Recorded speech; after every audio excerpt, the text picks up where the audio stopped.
Hello guys, welcome back to our channel Winsworld TV. So matapos ang biglaang pagkatumba ni Naoya Inoue sa mga kamay ni Luis Nery, sa kanilang nagbabagang laban kamakailan lang. I know you studied. He's just explosive, and I think people who are the head could end the fight. One shot, it makes for an explosive fight, you know. And that's what Nery has promised. He said, Naoya Inoue from a left hook from Luis Nery. In round one. What an excellent For sure, take this opportunity. outlaw stance. We just didn't know it would. Both fighters to the body. That is the first. Ang pagbagsak ni Naoya Inoue, matapos makatamo ng solidong suntok mula sa kanyang kalaban na si Luis Nery, ay tila hindi halata ang pagkahilo at nasaktan ito.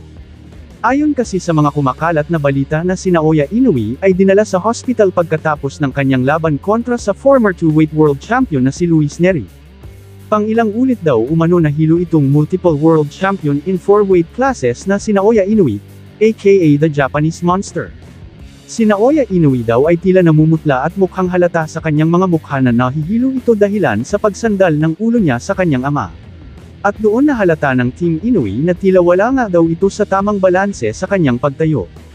Dahil sa insidente na ito na tila nakakabahala, at para na din sa seguridad ni Naoya Inoue, ay pinag-undergo ito sa iba't ibang mga lab test, para masiguro ang kanyang kaligtasan.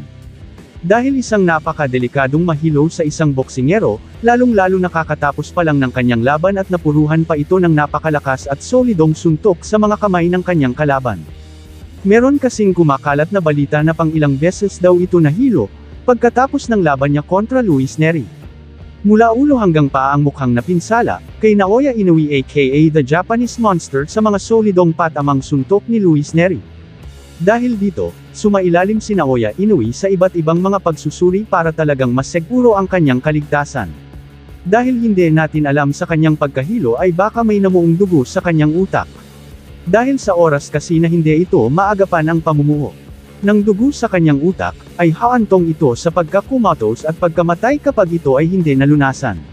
Dahil kadalasan nangyayari ang ganyang insidente sa mga boksingero, ang pamumuo ng dugo sa utak ay pangunahing kinakaharap na problema ng boksingero saan man panig ng mundo.